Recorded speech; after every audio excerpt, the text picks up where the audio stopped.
Hello नमस्कार दोस्तों, स्वागत है आपका नित्य एग्जाम पॉइंटर में। आज है दोस्तों 24 जुलाई और आज हम लोग 24 जुलाई के महत्वपूर्ण करंट अफेयर पर चर्चा करेंगे दोस्तों, जो कि आपके आने वाले एग्जाम के लिए काफ़ी महत्वपूर्ण है दोस्तों। तो अगर अभी तक हमारे चैनल को आप लोगों ने सब्सक्राइब नहीं किया है तो सब्सक्राइब जरूर कर लीजिएगा, साथ ही बेल आइकन को जरूर प्रेस कर दीजिएगा दोस्तों, ताकि जैसे ही कोई नई वीडियो अपलोड किए जाए आपको तुरंत नोटिफिकेशन मिल जाए दोस्तों। और इस करंट अफेयर्स का PDF भी अवेलेबल है दोस्तों, जो कि आप लोग डिस्क्रिप्शन में जाके हमारे टेलीग्राम चैनल को ज्वाइन कर सकते हैं, वहाँ से PDF दोस्तों डाउनलोड कर सकते हैं। ये PDF डेली फिर टेलीग्राम चैनल पर अपलोड कर दी जाती है दोस्तों। तो इस सेशन के लास्ट में एक क्वेश्चन पूछा जाएगा, जिसका आंसर आप लोगों को कमेंट बॉक्स में देना रहेगा दोस्तों। तो वीडियो को आखिरी तक जरूर देखिए और क्वेश्चन का आंसर भी जरूर दीजिए। तो आइए स्टार्ट करते हैं। पहला जो क्वेश्चन है दोस्तों, DRDO द्वारा भारतीय सेना हेतु विकसित स्वदेशी ड्रोन का नाम क्या है? तो उसका नाम है दोस्तों भारत। DRDO ने भारतीय सेना के लिए एक ड्रोन विकसित किया है, जो कि पूरी तरीके से स्वदेशी है, एक उच्च क्वालिटी का है दोस्तों, जो कि भारत चीन तनाव के बीच DRDO द्वारा विकसित किया गया है दोस्तों। और इसका नाम क्या है? भारत रखा गया है। पूर्वी लद्दाख के वास्तविक नियंत्रण रेखा यानी LAC के ऊंचाई वाले क्षेत्रों और पहाड़ी इलाकों में सटीक निगरानी रखने के लिए भारत नाम का अपना स्वदेशी ड्रोन बनाया गया है। भारत ड्रोन को इंडियन आर्मी को सौंप दिया है। भारत ड्रोन को DRDO के चंडीगढ़ स्थित प्रयोगशाला में तैयार किया गया है। इस ड्रोन को विश्व के सबसे चुस्त हल्के निगरानी ड्रोन के रूप में भी सूचीबद्ध किया जा सकता है दोस्तों। तो नाम क्या है? भारत। ठीक। DRDO के बारे में बात करते हैं तो इसकी स्थापना 1958 को हुई थी। हेडक्वार्टर कहाँ है दोस्तों? न्यू दिल्ली में है। इसका जो मोटो है दोस्तों वो है बलस्य मूलम विज्ञानम। इंग्लिश में है दोस्तों strength origin is in knowledge. ठीक है। एम्प्लॉय इसके 30,000 हैं। ये इससे मतलब नहीं है दोस्तों खास। मिनिस्टर जो हैं राजनाथ सिंह, यानी मिनिस्ट्री ऑफ डिफेंस के अंदर में आता है दोस्तों। और G सतीश रेड्डी जी इसके चेयरमैन हैं, जो कि आपके एग्जाम में पूछा जाता है। तो ये आपको ध्यान में रखनी है दोस्तों। ठीक है। चलिए दूसरा प्रश्न देखेंगे। उड़ीसा सरकार के किस लोकप्रिय गीत के नाम पर संबलपुर जिले के बिलुंग गांव का नाम बदल दिया गया है? तो बिलुंग गांव का नाम बदल दिया गया है किसके? रंगबती। ठीक है, के नाम पर। ठीक है। तो उड़ीसा सरकार ने जिला संबलपुर के बिलुंग गांव का नाम बदल कर क्या कर दिया गया है दोस्तों? रंगबती बिलुंग रख दिया है। दरअसल लोकप्रिय गीत रंगबती के गीतकार हैं दोस्तों मित्र भानु गौंतिया, का जन्म जो हुआ था इसी गांव में हुआ था। तो रंगबती गीत को पहली बार आकाशवाणी के माध्यम से सुना गया था। रंगबती को भारत की अन्य कई क्षेत्रीय भाषाओं में फिर से गढ़े जाने का अनूठा गौरव प्राप्त है। यह गीत पश्चिम बंगाल, झारखंड, बिहार के साथ साथ छत्तीसगढ़ में भी दोस्तों बहुत ही लोकप्रिय है। ठीक है। तो उड़ीसा की बात करें दोस्तों तो ये जो मैप पे दिख रहा है दोस्तों, ये है आपके उड़ीसा। कैपिटल है दोस्तों भुवनेश्वर। गवर्नर है दोस्तों गणेशी लाल। चीफ मिनिस्टर हैं नवीन पटनायक। लेजिस्लेचर जो है दोस्तों वो यूनिकैमरल है। ठीक है, यानी कि केवल विधानसभा है। तो कुल मिलाकर के सीटें हैं 147। पार्लियामेंट्री की बात करें तो लोकसभा की 21 सीटें हैं और राज्यसभा की 10 सीटें हैं। ठीक है। चलिए तीसरा क्वेश्चन। हाल ही में किस देश ने एक बार पुनः वर्ष 1996 के भू हस्तांतरण के प्रस्ताव की ओर संकेत देते हुए सीमा विवाद को सुलझाने के लिए भूटान को एक समाधान पैकेज का प्रस्ताव दिया है? तो वो है दोस्तों चीन। चीन ने ऐसा प्रस्ताव भूटान के सामने रखा है। चीन ने समाधान पैकेज के तहत विवादित पश्चिमी क्षेत्र यानी डोकलाम सहित के बदले में उत्तर में स्थित विवादित क्षेत्र को भूटान को देने का प्रस्ताव किया है।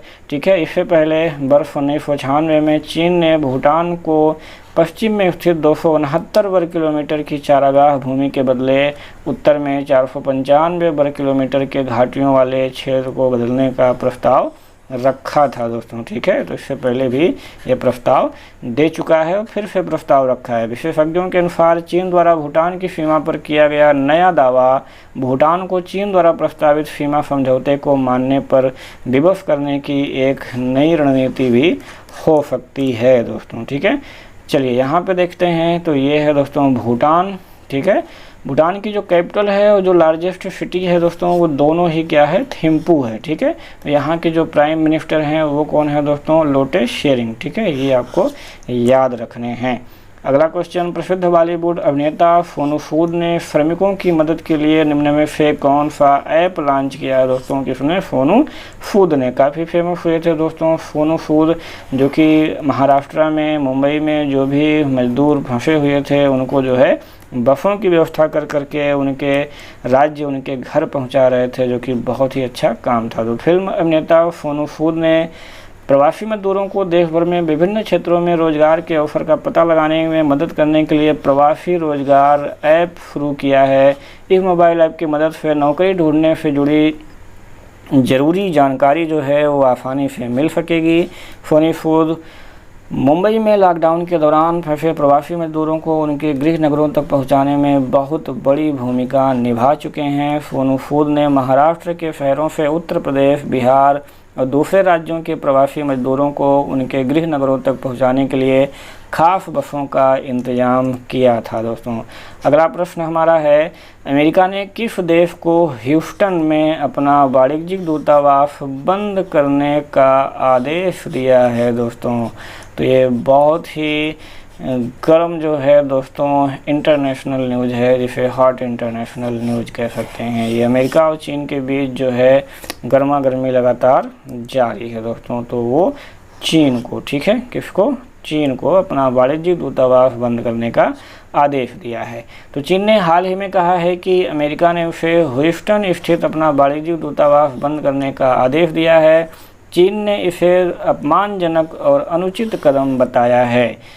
किसी का दूतावास बंद करने का आदेश दे दिया जाए कि अपना दूतावास बंद करो और यहाँ से जाओ, तो क्या होता है दोस्तों? देश के लिए अपमानजनक होता है, जिससे दोनों देशों के रिश्तों को नुकसान पहुँचेगा। यह कदम ऐसे वक्त में आया है जब दुनिया की दो सबसे बड़ी अर्थव्यवस्थाओं के बीच तनाव बढ़ रहा है दोस्तों, ठीक है।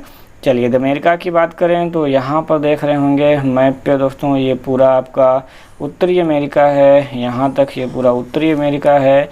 उसके नीचे दोस्तों ये दक्षिणी अमेरिका है। इसमें दोस्तों ये पड़ता है आपका यूएसए और ऊपर पड़ता है दोस्तों आपका कनाडा, ठीक है। तो ये जो यूएसए और कनाडा को अलग करती है, ये जो एक ऐसे लाइन जाती है दोस्तों, ये क्या है? 49 डिग्री, ठीक है। तो ये भी आपको याद रखने हैं। और उत्तरी अमेरिका को दक्षिणी अमेरिका से एक स्थल संधि जोड़ता है दोस्तों, जो कि बहुत फेमस है। उस का नाम क्या है दोस्तों? पनामा स्थल संधि। तो ये भी आपको याद रखने हैं। यहाँ तक दोस्तों कुल 49 स्टेट थे, इसका 50वां स्टेट क्या बन गया दोस्तों? यहाँ पर अलास्का, ठीक है। ये क्या है? अलास्का। पहले ये रूस का पार्ट था दोस्तों, रूस ने इसे अमेरिका को बेच दिया, ठीक है। ले जाओ तुम, ठीक है। चलिए गवर्नमेंट में देखेंगे दोस्तों तो फेडरल प्रेसिडेंशियल कॉन्स्टिट्यूशनल रिपब्लिक है दोस्तों, जिसे कि हम अध्यक्षात्मक शासन कहते हैं। प्रेसिडेंट हैं दोस्तों डोनाल्ड ट्रंप, ठीक है। चलिए अगला प्रश्न देखेंगे, निम्न से किस मशहूर मंदिर ने आदि महोत्सव यानी जो जुलाई अगस्त में होता है के उपलक्ष्य पर झंडा फहराया, ठीक है। तो ये काफ़ी इम्पोर्टेंट है। तो वो मंदिर कौन सा है दोस्तों? मीनाक्षी मंदिर, ठीक है। तो आदि महोत्सव तमिलनाडु के किसानों द्वारा मनाया जाने वाला एक त्यौहार है। यह महोत्सव तमिल महीने आदि, तमिल महीना है आदि के 18वें दिन मनाया जाता है। मीनाक्षी मंदिर को मीनाक्षी अम्मान या मीनाक्षी सुंदरेश्वर मंदिर, मीनाक्षी सुंदरेश्वर मंदिर भी कहा जाता है। मीनाक्षी मतलब दोस्तों पार्वती जी और सुंदरेश्वर मतलब भगवान शिव, ठीक है। तो ये भी कहा जाता है। तमिलनाडु के मदुरई में स्थित मीनाक्षी सुंदरेश्वर मंदिर स्थापत्य एवं वास्तुकला की दृष्टि से आधुनिक विश्व के आश्चर्यों में गिना जाता है। अब आइए आपको मीनाक्षी जो मंदिर है उसके साक्षात दर्शन कराएंगे, लेकिन अभी हम थोड़ा सा स्टेट देख लेते हैं दोस्तों, ठीक है। तो ये है क्या? तमिलनाडु, ठीक है। तमिलनाडु है। अगर हम गवर्नर देखें तमिलनाडु के तो कौन है दोस्तों? बनवारी लाल पुरोहित। चीफ मिनिस्टर कौन है दोस्तों? A K. Palaniswami. Deputy chief minister कौन है दोस्तों? ओ पन्नीरसेल्वम, ठीक है। और लेजिस्लेचर दोस्तों यहाँ भी यूनिकैमरल है, यानी कि केवल विधानसभा है, विधान परिषद नहीं है। तो एक सदनात्मक है, ठीक है। तो यूनिकैमरल मतलब क्या होता है? एक सदनात्मक, ठीक।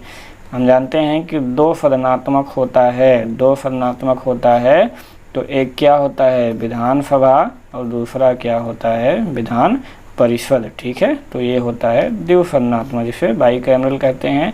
अगर यूनिकैमरल कहीं लिखा है तो उसका मतलब एक सदनात्मक है और केवल क्या होता है दोस्तों विधानसभा। ठीक है, तो जहाँ भी ये शब्द आए आप समझ जाया करिए तुरंत। ठीक है, पार्लियामेंट्री में अगर देखें तो लोकसभा में 39 सीटें हैं और राज्यसभा में 38 सीटें हैं। अब आपको हम मंदिर दिखाते हैं। ठीक है, तो ये है दोस्तों मीनाक्षी टेम्पल, बहुत ही सुंदर सा है और स्थापत्य कला बहुत ही ज़बरदस्त है यहाँ देखने लायक। तो अगर संबद्धता देखें तो हिंदू धर्म से संबंधित है। देवता यानी कि सुंदरेश्वर की बात अभी मैंने कहा शिव जी, और मीनाक्षी मतलब पार्वती जी। ठीक है, अब स्थिति कहाँ पर है दोस्तों, मदुरई तमिलनाडु भारत। और जो वास्तु विवरण शैली है वो क्या है, दक्षिण भारतीय स्थापत्य कला का इसमें प्रयोग किया गया है। निर्माता जो थे दोस्तों पांड्य राजा, यानी पांड्य राजाओं द्वारा कब बनाया गया था, 17वीं शताब्दी में इसको बनवाया गया था दोस्तों। तो इतनी सारी जानकारियाँ। अब अगला प्रश्न देखेंगे, CF शेषाद्री जिनका हाल ही में निधन हो गया, वह एक प्रख्यात भारतीय क्या थे दोस्तों, तो वो गणितज्ञ थे। कौन, CF शेषाद्री क्या थे, एक प्रख्यात भारतीय गणितज्ञ थे। प्रोफेसर CF शेषाद्री जिनका हाल ही में निधन हो गया, स्वाधीनता युग के बाद एक प्रख्यात भारतीय गणितज्ञ थे। वह चेन्नई गणितीय संस्थान के संस्थापक और सम्मानपूर्वक सेवा मुक्त निदेशक थे। प्रोफेसर शेषाद्री को बीजीय ज्यामिति में उनके उल्लेखनीय कार्य के लिए जाना जाता है। शेषाद्री स्थिरांक यदि आप लोगों ने सुना हो बीजगणितीय ज्यामिति में को उन्हीं के नाम पर रखा गया है। उन्हें 2009 में देश के तीसरे सबसे बड़े जो नागरिक सम्मान है दोस्तों क्या है, पद्म भूषण, उससे सम्मानित किया गया था। तो अगला प्रश्न जो है हमारा, भारतीय नौसेना ने किसके साथ एक पार्सेक्स अभ्यास का आयोजन किया है, तो वो क्या है दोस्तों, अमेरिकी नौसेना के साथ। कौन सा अभियान, पार्सेक्स अभियान दोस्तों। ठीक है, तो भारतीय नौसेना के जो जहाज़ हैं वो हिंद महासागर में अंडमान निकोबार द्वीप के पास अमेरिकी नौसेना के साथ पार्सेक्स अभ्यास PAWSEX का संचालन किया है। दोनों देशों के संयुक्त अभ्यास के दौरान नौसेना बल वायु रक्षा सहित प्रशिक्षण के लिए डिजाइन किए गए अभ्यास कर रहे हैं दोस्तों।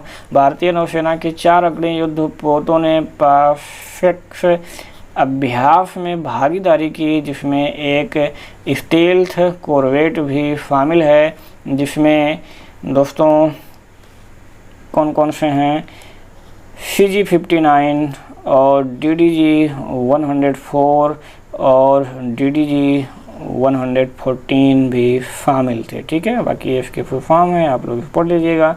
भारतीय नौसेना ने पार्सेक्स अभ्यास को उच्च समुद्र पर अंतर क्षमता में सुधार के अवसर के रूप में उद्धृत किया है दोस्तों। ठीक है, तो हमारा अगला प्रश्न है कि सूरज कदे मर्दा नहीं नामक पुस्तक के लेखक कौन हैं, तो वो हैं दोस्तों बलदेव सिंह फदकनामा ने पुस्तक लिखी है सूरज कदे मर्दा नहीं। तो साहित्य अकादमी से सम्मानित बलदेव सिंह फदकनामा द्वारा सूरज कदे मर्दा नहीं नामक पुस्तक लिखी गई है। यह पुस्तक स्वतंत्रता सेनानी उधम सिंह के कई पहलुओं का वर्णन करता है। यह पुस्तक यूनिस्टार्क द्वारा प्रकाशित की गई है। पुस्तक का हाल ही में विमोचन किया गया है दोस्तों। तो बलदेव सिंह फदकनामा द्वारा जो पुस्तक लिखी गई है उसका नाम क्या है, सूरज कदे मर्दा नहीं। ठीक है, चलिए पिछला प्रश्न जो दिया गया था आप लोगों को कि केंद्रीय खाद्य प्रसंस्करण उद्योग मंत्री ने वीडियो कॉन्फ्रेंसिंग के माध्यम से किस राज्य में जोरम मेगा फूड पार्क का उद्घाटन किया है, तो वो दोस्तों कहाँ पर किया गया है, मिजोरम में किया गया है। बहुत से हमारे दोस्तों, बहुत से हमारे भाई बहन जो हैं वो लगातार करेक्ट आंसर जो है दोस्तों देते जा रहे हैं और इस करंट अफेयर्स के साथ जुड़ते जा रहे हैं दोस्तों। तो आप सभी का बहुत बहुत धन्यवाद, तहे दिल से धन्यवाद दोस्तों। आप लोग इसे जो है ध्यान से देखते रहिए और ये अगर अच्छा लगे तो इसे शेयर भी करते रहिए दोस्तों, ताकि इसकी परफॉर्मेंस थोड़ी सी और बढ़ सके दोस्तों। ठीक है, चलिए अब इसमें थोड़ा सा देखते हैं कि केंद्रीय खाद्य प्रसंस्करण उद्योग मंत्री ने बताया कि जोरम मेगा फूड पार्क 5000 लोगों को प्रत्यक्ष और अप्रत्यक्ष रोजगार देगा और कोर प्रसंस्करण केंद्र एवं प्राथमिक प्रसंस्करण केंद्र के जल ग्रहण क्षेत्र को लगभग 25,000 किसानों को लाभान्वित भी करेगा। तो यह मेगा फूड पार्क दोस्तों मिजोरम में अवस्थित लगभग 30 लाख प्रसंस्करण इकाइयों में तकरीबन 250 करोड़ रुपए के अतिरिक्त निवेश का लाभ उठाएगा। अंततः वार्षिक तौर पर लगभग 450 से 500 करोड़ रुपए का कारोबार भी करेगा। तो यहाँ पर मिजोरम देख लेते हैं दोस्तों। यह है मिजोरम यूनियन टेरिटरी यानी कि केंद्र शासित प्रदेश कब बना, तो 21 जनवरी 1972 को इसे केंद्र शासित प्रदेश बनाया गया और 20 फरवरी 1987 को इसे पूरा राज्य का दर्जा दे दिया गया। ठीक है। कैपिटल क्या है, आइजवाल, और लार्जेस्ट सिटी भी आइजवाल ही है। टोटल जो डिस्ट्रिक्ट हैं इसमें 11 हैं दोस्तों। गवर्नर कौन है दोस्तों, तो PF Sreedharan Pillai. Chief minister कौन है दोस्तों, तो जोरमथंगा। और डिप्यूटी चीफ मिनिस्टर कौन है दोस्तों, तो ताउन लुइया। नाम थोड़ा सा दोस्तों देख लीजिएगा, ऐसे रहता ही है।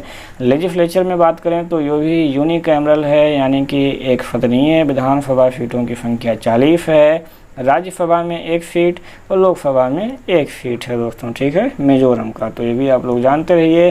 अगला प्रश्न आपके लिए है दोस्तों, बहुत ही अच्छा प्रश्न है कि मनोदर्पण पहल की शुरुआत किसके द्वारा की गई है दोस्तों। तो इसका आंसर आप लोगों को कमेंट बॉक्स में देना है दोस्तों। और आप लोग पिछले की तरह और भी ज़्यादा मात्रा में, और भी ज़्यादा संख्या में आप लोग भाग लीजिए और ज़्यादा से ज़्यादा कमेंट करके हमें इसका आंसर बताइए दोस्तों। ठीक है, तो इसका आंसर आप लोग कमेंट में दीजिए कि मनोदर्पण पहल की शुरुआत किसके द्वारा की गई है दोस्तों। और ऐसे ही बने रहिए नित्य एग्जाम फैमिली के साथ दोस्तों। ये दिन प्रतिदिन अच्छे से अच्छे कार्य और डेली प्रोग्रेस करती जा रही है दोस्तों। और इसका प्रयास यही है कि अच्छी से अच्छी कंटेंट आपको दी जाए ताकि आपके एग्ज़ाम में ज़्यादा से ज़्यादा फायदा हो सके दोस्तों। तो हैव ए गुड डे, बने रहिए हमारे साथ। जय हिंद, जय भारत।